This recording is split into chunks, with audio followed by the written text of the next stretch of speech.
The New Testament reading is from Paul's first letter to the Corinthians, chapter 2, verses 1 through 12. You can find this on page 166 in the New Testament section of your Pew Bibles. When I came to you, brothers and sisters, I did not come proclaiming the mystery of God to you in lofty words or wisdom.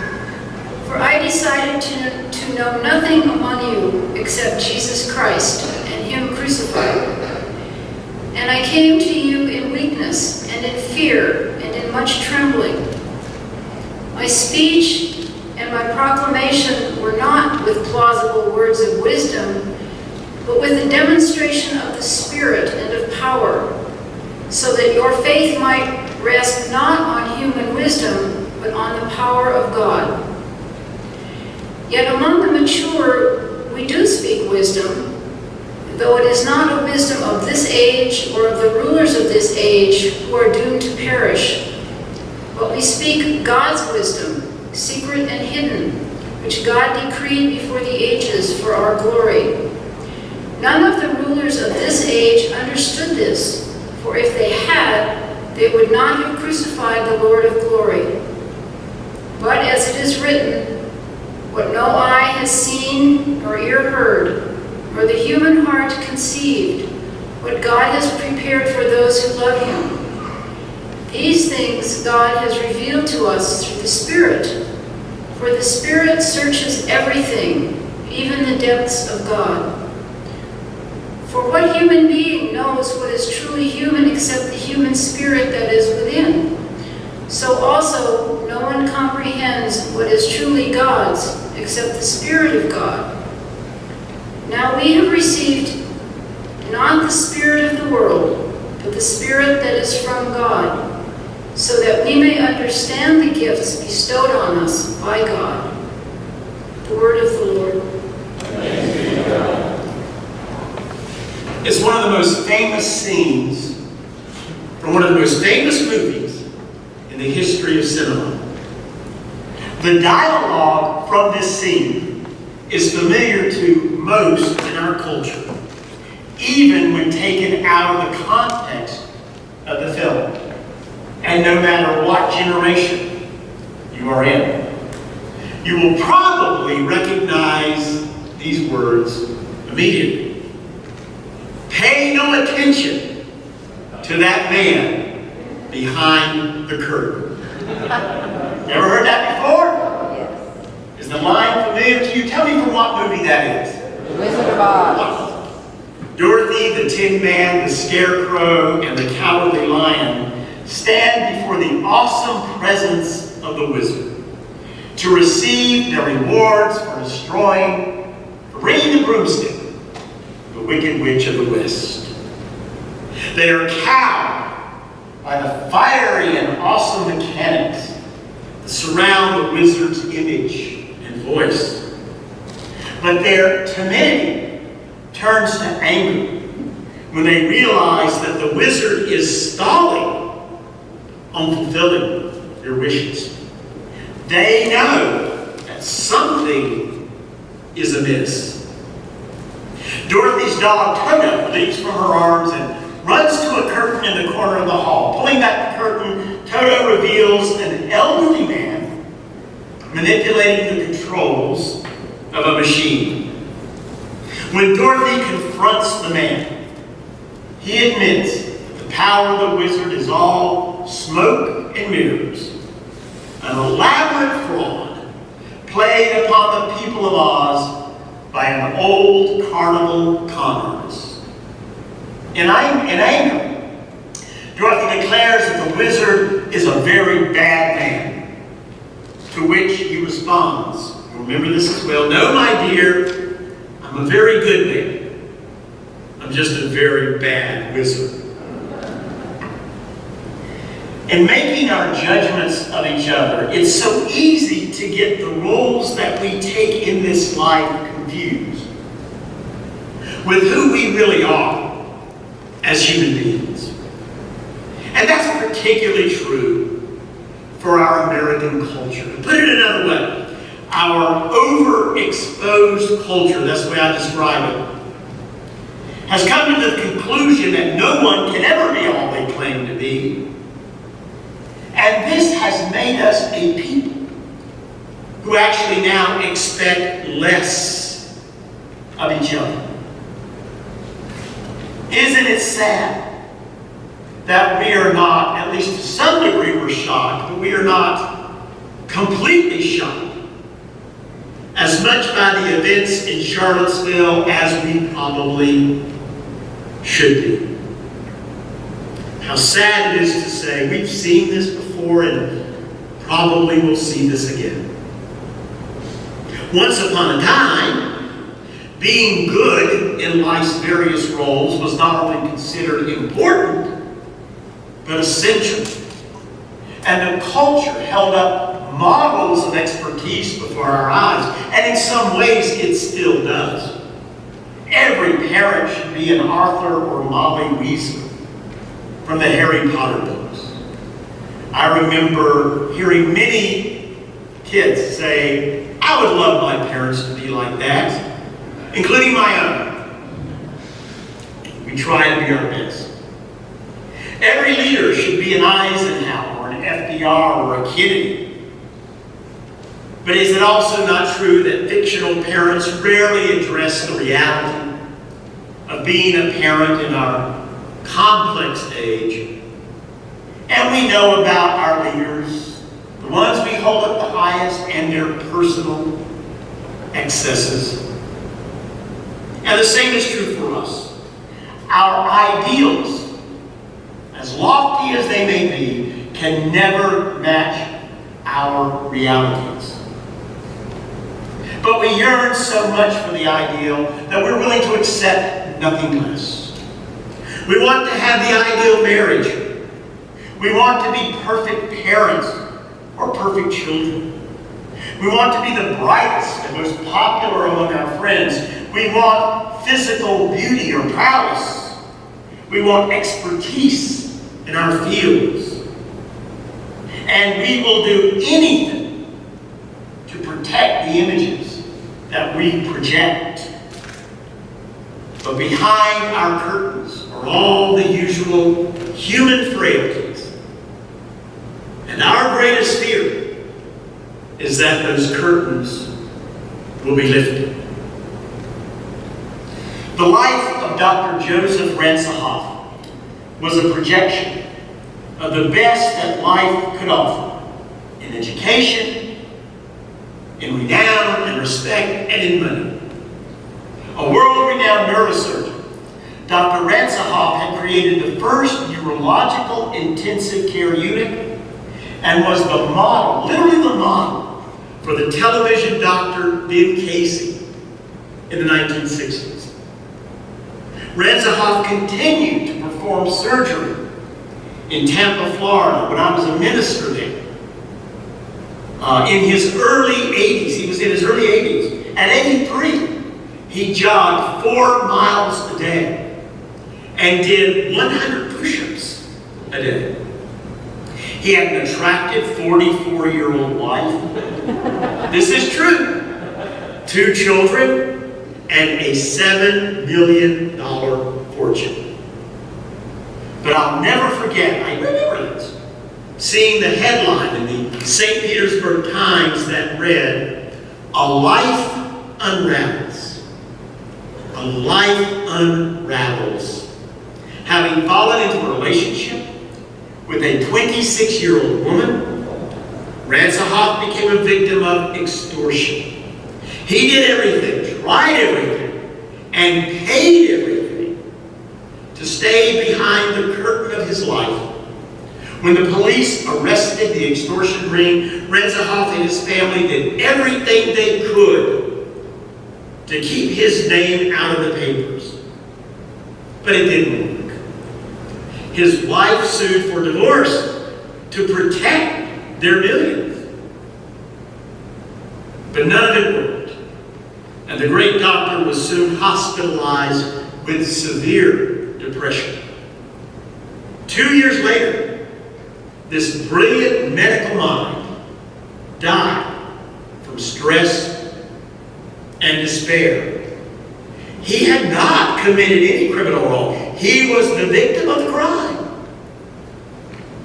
But he lost the curtain that he hid behind. And he couldn't live up to that.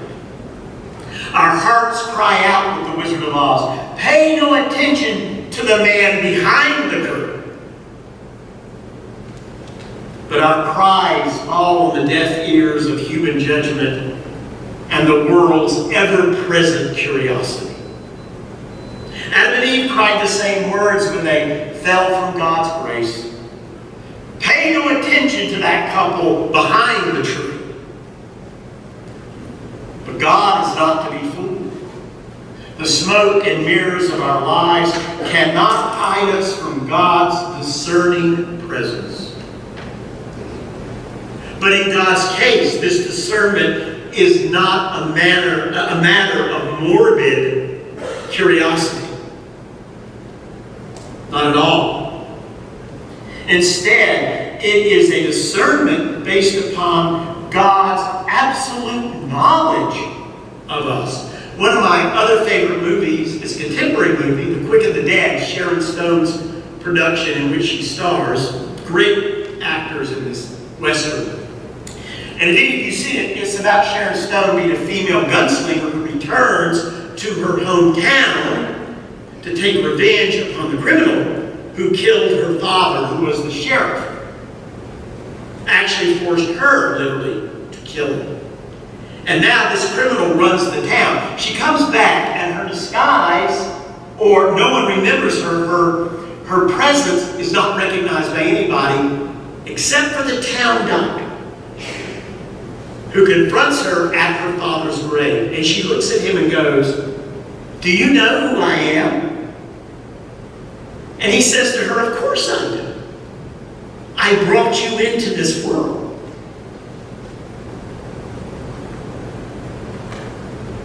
I thought about that. The Bible tells us that the Creator numbers the hairs on our head. God brought us into this world. God knows our sins. Hiding from God is a natural act. As natural as the way we hide from each other and from ourselves.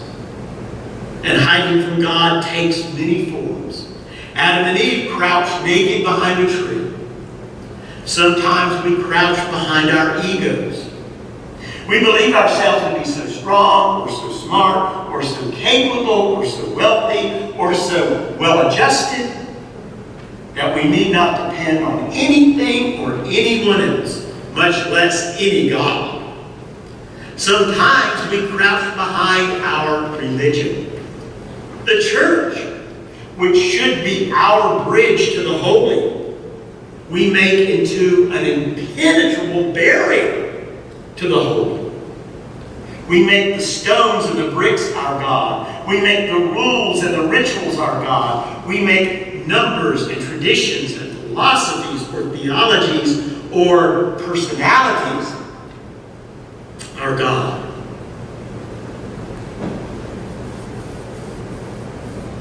No, God does not give anyone permission, whoever they are, no matter how powerful, to go kill somebody else. That's blasphemy. Some hide from God in the realm of silence. Others crouch behind worldly pleasures and the fulfillment of human desire. In every case, and wherever we choose to hide, God becomes for us a welcome mystery. A mystery not because God is unknowable, but because we do not want to know God. We prefer a God akin to the Wizard of Oz, a God who hides behind the smoke and the mirrors of religious paraphernalia or mysterious and unintelligible wisdom. Listen to this. When I came to you, brothers and sisters, I did not come proclaiming the mystery of God to you in lofty words of wisdom, For I decided to know nothing among you except Jesus Christ and Him crucified.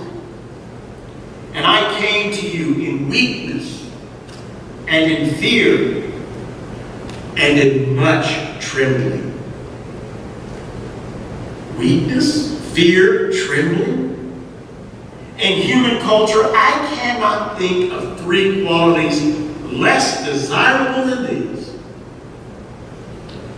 Yet the Apostle Paul says this is how he presented himself to the church and to the world.